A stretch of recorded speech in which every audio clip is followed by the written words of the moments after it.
Welcome to University of Windsor's lightning speed transition to Brightspace success lessons. My name is Timo Young. And I'm Anna Galka. We're here at the Center for Teaching and Learning at the University of Windsor.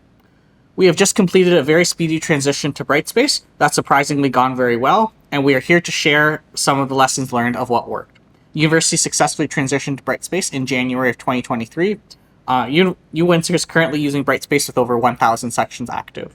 Of course, not everything was perfect, but we'll describe key initiatives that contributed to a successful move that we hope other institutions transitioning to Brightspace, whether at lightning speed or a snail's pace, might be able to use.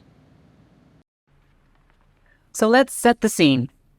We have been notified by our LMS vendor that they would stop supporting our self-hosted LMS instance at the end of 2023, and our contract with the LMS vendor was set to expire in April of 23. Before the winter term was fully completed. Dealing with COVID delayed the start of our LMS review to 2021. Because we needed to change to a cloud-based platform regardless of the result of the review, we knew this review process was critical for gathering information that would frame our choice for the next LMS. Our extensive LMS review was completed in May 2022. We experienced a cybersecurity incident in June, which delayed our LMS procurement process, and the Brightspace implementation could not begin until late August. Our school was still recovering from the pandemic as we had just returned to full face-to-face classes in that fall. So the challenges that we faced with our migration were, we had just over 4 months to prepare campus and fully implement Brightspace. Given our license expiry date, our full transition had to occur for the start of the January 2023 term. We had to implement the change in the middle of an academic year when instructors were overwhelmed with day-to-day tasks and didn't have a long break to learn and transition as they might have in the summer. UWindsor had recently gone through other large-scale changes that were not well received, so we had to overcome change fatigue and strong resistance to change to ensure the implementation was well received. We'll briefly outline our 5 key success strategies and touch on a few others. Our outreach and engagement with the university community began well before the implementation. The approach was intentionally designed to bring in different voices, including students, instructors, and staff. We conducted an LMS review and focus groups and formed special committees to delve deeper into topics such as accessibility. Part of the procurement process included vendor demos that were open to the campus community, after which we collected feedback using a Qualtrics survey. We also required the vendors to provide sandbox or test sites to anyone in the campus community wanting one, which we encouraged, and solicited feedback from that as well. Although this took a lot of time and effort, it did provide us with information we could use to select the correct LMS for our community and to help with the implementation and adoption. It also promoted buy-in, which became so valuable with the short implementation time that we ended up with. When we were finally able to announce the new LMS, we had to hit the ground running, and one of the most successful strategies was scheduling 15-minute presentations to each academic faculty and department. These were usually held during faculty council meetings, and at these meetings we provided the answers to the most anticipated objections, pain points, and questions, such as, why switch in the middle of the academic year? We told them the facts and agreed with them. That was not ideal. Why Brightspace? We shared what was said in the LMS review and vendor competition feedback and how those needs were being addressed. What do I need to do and when? We provided a detailed timeline. What help will I get? We laid out a substantial support model. We booked these presentations as soon as that LMS announcement was made, enabling the team to minimize negative sentiment, although not completely eliminate, and calm anxieties. It also emphasized the path forward and the various ways faculty and staff would be supported in their transition. This was part of our massive communication campaign, which we'll come back to. Our second key success strategy was having an established cross-unit team. IT Services, Center for Teaching and Learning, and Office of Open Learning were collaboratively supporting institutional LMS. Members from each of these departments have been meeting weekly as the LMS team to discuss LMS concerns and issues. We understand that such cross-unit meetings are not the norm, but these weekly meetings established working relationships among the key players in the transition team. To accommodate the transition planning, the meetings were extended to 1.5 hours, 30 minutes to discuss ongoing items related to the current LMS, and an hour for the planning of the implementation. This was one of the most significant components of our success. We had designated time to discuss, plan, and deal with the many moving parts. There were many smaller committee meetings and emails whizzing around, but these regular meetings kept us on track, working together, and provided the opportunity every week to really ensure we were on top of each detail that needed to be considered throughout the implementation. And when crunch time came and we had to pull all hands on deck, cross-unit sub-teams were able to make things happen, which leads to the next point. People. The right people leading absolutely makes a difference. Our project manager and the D2L project manager were amazing, so I wish you to be as fortunate. Our implementation team had several people, including managers, who had gone through an LMS move before, and these people were crucial in anticipating the pain points and providing solutions at every step. Of course, who you have as part of your team may not be in your control, so it's not really a strategy, but it was definitely a factor of the success. One of the things we insisted on, though we really had to move quickly to make it happen in just a matter of days, was to launch a pilot during the fall 2022 term, just before the full rollout in winter. 37 instructors volunteered and gave us great information we were able to incorporate into our training program and communications campaigns. Some of these pilot instructors were experienced Brightspace users and some were brand new. They joined the training team attending D2L run workshops and then leapt right in. One novel people strategy was the hiring of Brightspace faculty champions. We put a call out to deans asking for recommendations of 1 or 2 faculty members, depending on the size of the faculty, who could support their faculty as a peer in the use of Brightspace. The champions were financially compensated.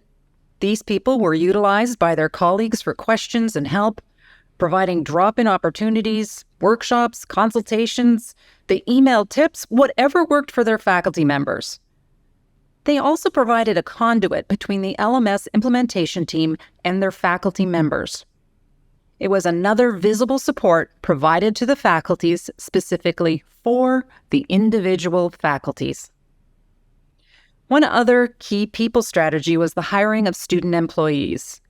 We hired 4 full-time co-op students and 7 part-time students who helped in testing the system, creating documentation, supporting workshops, and providing one-on-one support. We absolutely could not have offered the level of support we did without those students. Which leads into the next strategy. Our fourth strategy was offering drop-in sessions, both online and in person, as well as on-site within faculties in December of 2022, the last month before our launch, to provide comfort and personalized support and to ease the anxiety of faculty members during the intense time of year.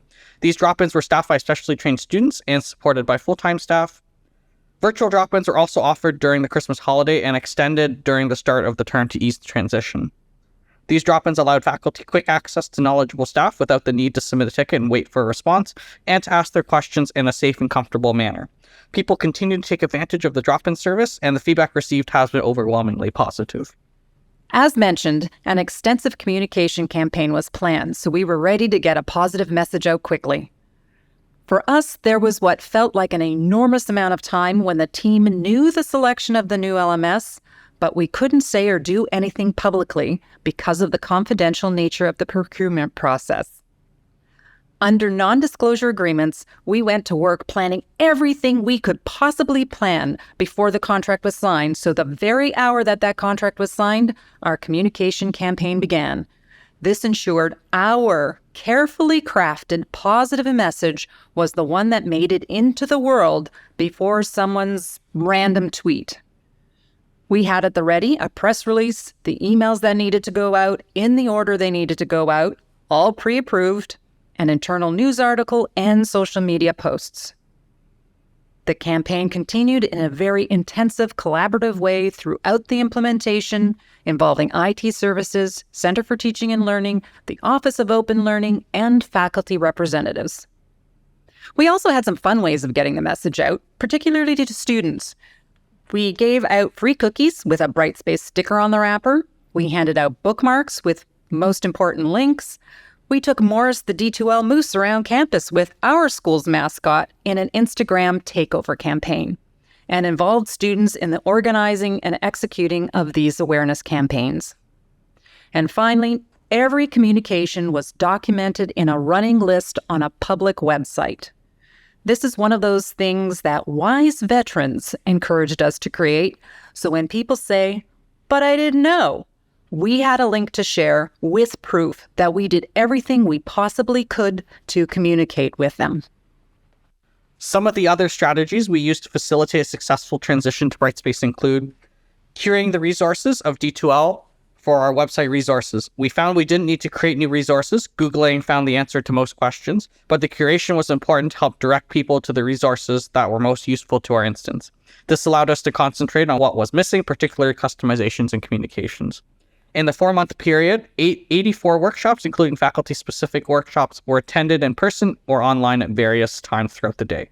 And being funded properly was definitely important. We didn't need to worry that we didn't have money to print a bookmark, for example. We were able to hire co-op students to help support faculty, and overtime was paid for. Given the challenges that we were facing with this transition, we were expecting a chaotic and hectic January, but because of the strategies we implemented in the months prior to our transition, the month of January was quite calm, as our drop-ins were not overwhelmed with users seeking support. We found that the communication, training, and support provided earlier made the transition go smoothly. Despite our best efforts, there were students who just didn't read our communications, and there's not much that can be done about that. We have just completed a post-implementation survey to faculty, staff, and students.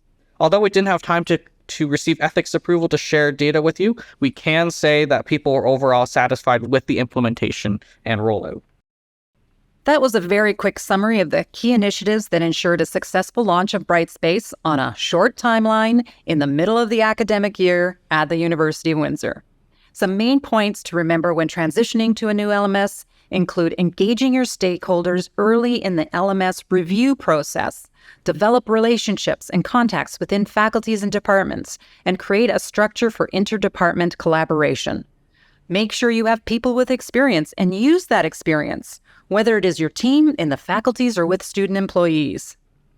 The drop-ins that we offered helped ease anxiety with the transitions and were such a hit that we will continue offering them. Finally, creating and documenting a thorough communication plan helps avoid misconceptions from spreading and allowing questions to be answered even before they are asked. If you have any questions or further details about anything we mentioned that might be useful to you, please contact either Tim or Anna at brightspace@uwindsor.ca. We wish you all the best with your transition.